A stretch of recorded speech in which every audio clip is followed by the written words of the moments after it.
Ibu Juli. Nah, hari ini kita sudah memasuki buku tema 2. Nah, pelajaran pertama kita yaitu bahasa Indonesia. Tentang apa Bu Guru materinya? Materinya yaitu tentang menemukan informasi dari teks bacaan atau dari gambar.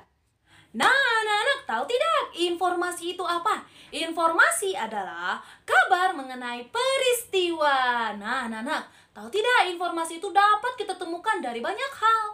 Bisa dari bacaan, contohnya dari mana kawan? Dari koran, dari majalah, dari buku cerita. Bisa juga kawan dari tempat-tempat lain, contohnya apa kawan? Dari internet, dari radio, dan masih banyak lagi. Nah, sekarang Ibu mau kasih tahu nih, bagaimana ya kira-kira langkah-langkah menemukan informasi. Nah, langkah-langkah menemukan informasi yaitu yang pertama, yaitu tentu saja membaca cerita, baik itu dari majalah, dari koran, dari cerita buku cerpen, atau dari informasi lainnya. Pertama-tama adalah dibaca dulu ceritanya, dicari tahu ceritanya sampai habis. Kemudian yang kedua, menemukan informasi dari teks bacaan kita. Dan yang ketiga adalah mencari kata-kata sulitnya. Nah, anak-anak, informasi yang ingin kita tahu baik dari bacaan ataupun dari tempat lainnya, baik itu televisi, radio, internet, dapat dengan mudah kita temukan dengan mengajukan kata tanya. Apa-apa saja itu kata tanya? Nah, Ibu Guru punya cara mudah untuk mengingat kata-kata tanya. Ibu buat dalam bentuk singkatan. Apa namanya? Ini dia, Adik Simba. Adik Simba itu adalah kepanjangannya.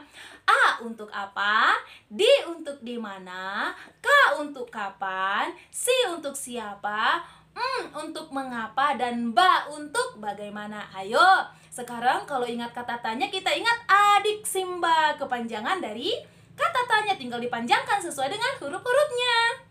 Nah, sekarang Ibu jelaskan ya satu-satu tentang kata tanya tersebut.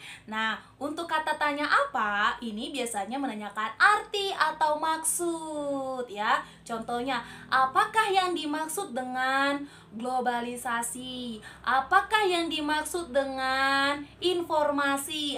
Itu biasanya kata tanya apa berguna untuk menanyakan arti atau maksud. Nah, berikutnya kata tanya di mana? Di mana biasanya digunakan untuk menanyakan tempat. Contohnya, di mana kamu tinggal? Apalagi, di mana sekolahmu? Itu menanyakan tempat. Di Bali G. Nanti kan dijawabnya dengan kata tempat ya. Nah, sekarang kita lanjut ke kata tanya yang ketiga, yaitu kapan. Kapan berguna untuk menanyakan waktu. Contohnya nih dalam kata tanya, kapan Ibu pergi ke pasar? Nah, contohnya, Ibu pergi ke pasar setiap hari Jumat. Hari Jumat itu adalah menyatakan waktu. Nah, berikutnya kita akan belajar kata tanya siapa. Siapa ini biasanya menanyakan orang atau tokoh. Contohnya, siapakah temanmu pergi ke sekolah setiap hari? Siapakah yang mengantarkanmu ke sekolah? Siapakah temanmu di rumah? Ini menanyakan orang.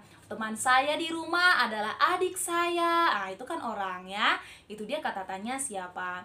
Kemudian mengapa? Mengapa ini kata tanya gunanya untuk menanyakan alasan atau sebab. Jadi, mengapa virus corona bisa ada sampai sekarang? Misalnya seperti itu ya. Mengapa kita masih belajar di rumah? Nah, menanyakan alasan kenapa ya. Nah, kita bisa belajar di rumah karena ada virus corona seperti itu. Dan yang terakhir adalah kata tanya bagaimana. Nah, kalau kata tanya bagaimana ini berguna untuk menanyakan langkah-langkah, ciri-ciri ya.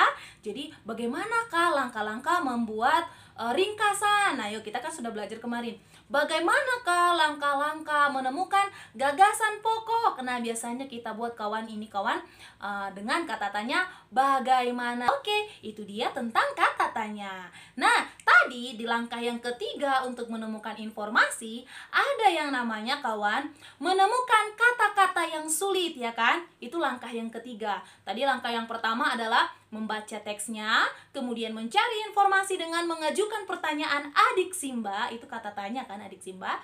Kemudian yang ketiga adalah mencari kata-kata yang sulit. Nah, kata-kata sulit ini yang bagaimana Bu Guru? Kata-kata yang kita tidak tahu artinya. Nah, kalau ada kita temukan kata-kata yang kita tidak tahu artinya, kita cari tahulah dia kawan. Di mana kita cari tahu? Namanya di KBBI. Apa itu KBBI? KBBI itu adalah Kamus Besar Bahasa Indonesia. Nah, di sana nanti kawan, di Kamus Besar Bahasa Indonesia akan ada kawan jawaban tentang kata-kata yang sulit kita pahami. Sama seperti kamus-kamus lainnya, mereka disusun sesuai dengan abjad A sampai Z ya. Nanti ada kata-kata di sana, kita tinggal cari saja. Di mana? Di KBBI, yaitu Kamus Besar Bahasa Indonesia. Nah, itu dia anak-anak pelajaran kita hari ini. Untuk tugasmu, Ibu akan kirimnya di WhatsApp group. Oke? Semangat, bye-bye!